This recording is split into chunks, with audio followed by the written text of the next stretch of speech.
नमस्कार दोस्तों, स्वागत है आपका वेब न्यूज़ नेटवर्क में। दोस्तों, रूस यूक्रेन का युद्ध पहुंच गया है अंतर्राष्ट्रीय कोर्ट में और अंतर्राष्ट्रीय कोर्ट में भारत ने समर्थन कर दिया है यूक्रेन का। लेकिन भारत के रूस के खिलाफ वोटिंग करने से क्या रूस अब भारत से बदला लेगा? और जो भारतीय जज हैं जिन्होंने रूस के खिलाफ वोटिंग की है, वो ये वोटिंग भारत सरकार की निगरानी में हुई है या फिर भारत के जज ने अपने मन से वोटिंग की है? और ये जानेंगे कि अंतर्राष्ट्रीय न्यायालय में रूस के साथ कौन कौन देश खड़ा रहा और कौन विपक्ष में रहा। तो इन सब खबरों को चलिए जानते हैं विस्तार से। दोस्तों, जब से रूस यूक्रेन के बीच युद्ध चल रहा है, तभी से यूक्रेन इधर उधर का रास्ता ढूंढ रहा है ताकि वह बच सके।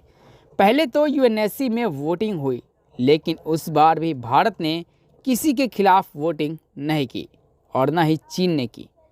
लेकिन अमेरिका सब समझ रहा था कि भारत रूस के साथ ही खड़ा है। लेकिन अब रूस यूक्रेन का मामला पहुंच गया है आईसीजे यानी इंटरनेशनल कोर्ट ऑफ जस्टिस में।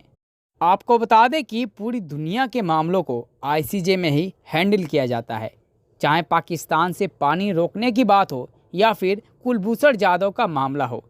ऐसे तमाम केसेस जो अंतर्राष्ट्रीय लेवल के होते हैं, उन्हें आईसीजे में ही निर्णय लिया जाता है।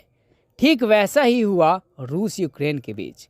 रूस उधर यूक्रेन पर हमले रोकने को तैयार ही नहीं है, तो एक तरफ यूक्रेन इस मसले को लेकर पहुंच गया इंटरनेशनल कोर्ट ऑफ जस्टिस में ताकि रूस के हमले को रोका जा सके।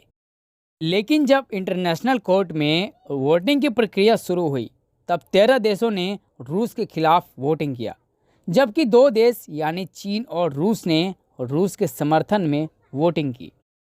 लेकिन आप यहाँ पे ये सोच रहे होंगे कि फिर भारत कहाँ था? तो देखिए, भारत भी उन 13 देशों में शामिल रहा और भारत ने भी रूस के खिलाफ वोटिंग की है। और भारत द्वारा रूस के खिलाफ वोटिंग करने वाले जज का नाम है दलवीर भंडारी। अब ये दलवीर भंडारी काफ़ी चर्चा में है, क्योंकि भारत अभी तक बच बचाकर किसी तरह रूस के खिलाफ वोटिंग करने से बचता आया है। लेकिन भारतीय जज दलवीर भंडारी ने रूस के खिलाफ वोटिंग कर दी है। लेकिन यहाँ बड़ा सवाल ये है कि क्या भारत सरकार के कहने पर भारतीय जज ने ऐसा निर्णय लिया? तो आपको बता दें कि अभी तक ऐसी कोई जानकारी सामने नहीं आई है कि भारत सरकार के कहने पर दलवीर भंडारी ने रूस के खिलाफ वोटिंग की, फिर खुद अपने मर्जी से की है। लेकिन जो भी हो, अब ये देखना होगा कि रूस का इस पर क्या रिएक्शन आता है। क्या रूस अब यूक्रेन पर हमला करना बंद कर देता है? क्योंकि आईसीजे ने ये साफ साफ कह दिया है कि रूस को यूक्रेन पर हमला रोकना होगा।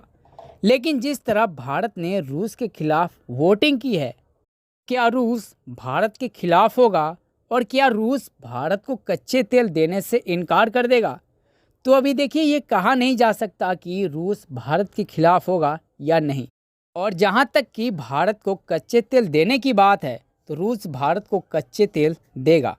लेकिन उधर अमेरिका भी इस कच्चे तेल की डील से ये कह रहा था कि भारत गलत दिशा में जा रहा है। भारत जो कर रहा है रूस का समर्थन करके, अब ये बातें इतिहास में दर्ज की जाएगी।